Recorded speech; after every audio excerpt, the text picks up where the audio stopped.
навозӣ кардан ба онҳо дар ҳақиқат шоми дӯстӣ ва хӯроки якҷоя бисёр самимӣ ҳастанд. Барои ҳамин навори беҳтарин мешавад. Бо диққат тамошо кунеду ва дастгирӣ кунед ки дигар давлатҳо ҳам ин наворро бубинанд. خوش گفت از شاعر با جنگ کردی در حفظ ننگ ملت دادی تو دادی مردی در حفظ ننگ ملت دادی تو دادی مردی در جاده حقیقت با عزم ره سپردی باره تو با جهالت یک عمر در نبردی در جاده حقیقت با عزم ره سپردی باره تو با جهالت یک عمر در نبردی تو آمدی به میدان پیشوای ملت گشتی به روز سختی مشکل کشای ملت تو آمدی به میدان پیشوای ملت گشتی به روز سختی مشکل کشای ملت ای قهرمان ملت زور و توان ملت گردی در شپیوند جانت به جان ملت جانت به جان ملت ای قهرمان ملت ای پیشوای ملت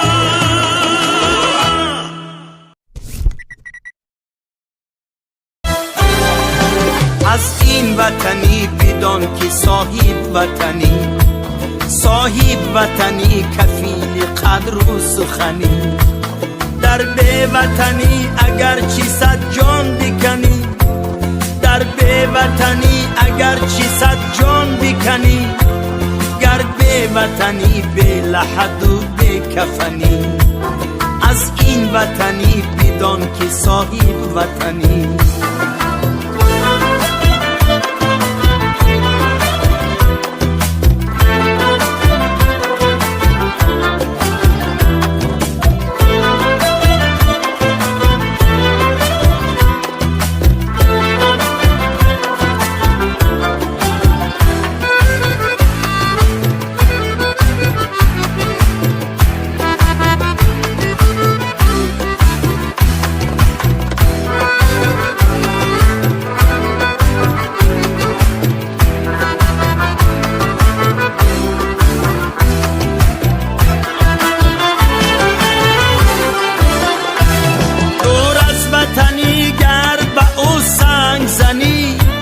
هم ناکس و هم خاین و هم اهریمنی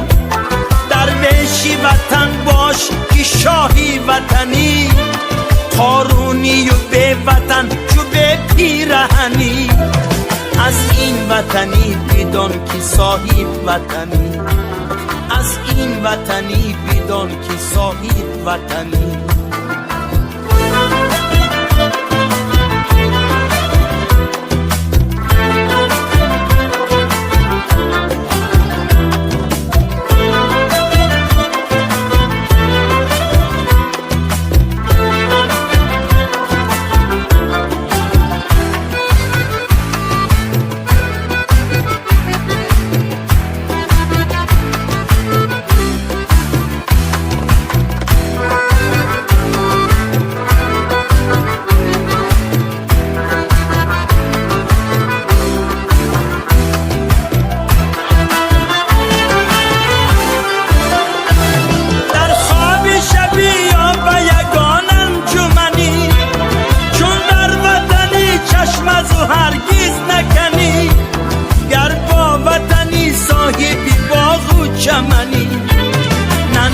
وطنت باش چو جان در بدنی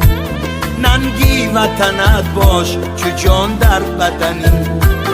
از این وطنی بدان که صاحب وطنی از این وطنی بدان که صاحب وطنی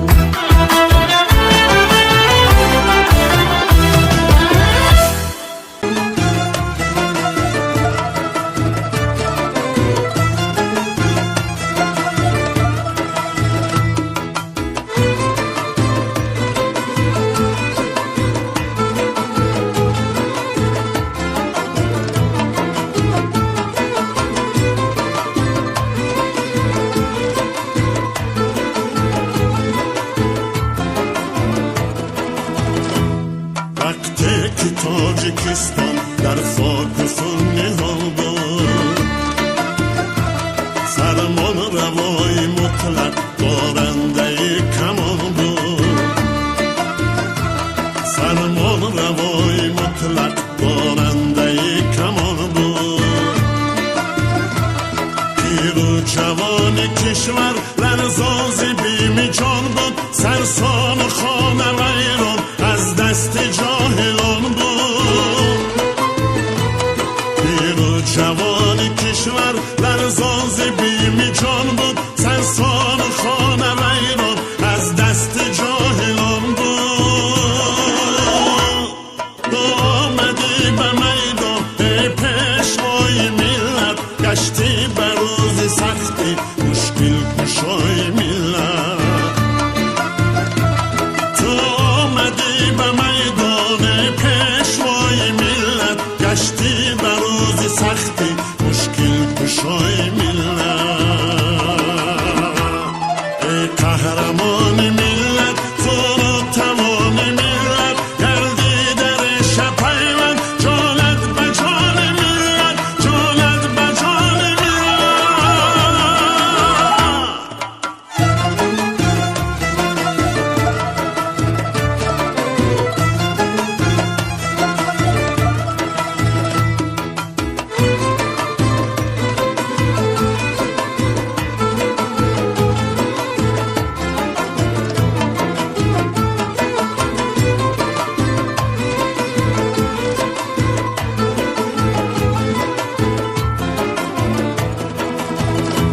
خوش گفته از شایر با جنگ کردی در حفظ ننگ ملت دادی تو دادی مردی در حفظ ننگ ملت دادی تو دادی مردی در جاده حقیقت با عزم ره سپردی آره تو با جهالت یک عمر در نبردی در جاده حقیقت با عزم ره سپردی آره تو با جهالت یک عمر در نبردی канали мо дар сомонаи YouTube ҳамнаво обуна шав ва аз видеоҳои нав бохабар бош.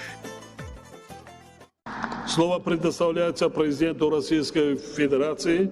Путину Владимиру Владимировичу. Пожалуйста, Владимир Владимирович. Добрый день, уважаемые коллеги. Только что президент Таджикистана и председатель Китайской Народной Республики высказали важные оценки состояния и перспектив работы наших стран в рамках совещания по взаимодействию и мерам доверия в Азии. Также считаю, что наш форум вносит большой вклад в развитие сотрудничества на всем азиатском пространстве. В русле темы нынешнего заседания общее видение безопасного и более процветающего региона. Отмечу, что Россия нацелена на развитие взаимодействия со всеми странами-участницами совещания по реализации масштабных задач, касающихся укрепления мира и стабильности в Азии.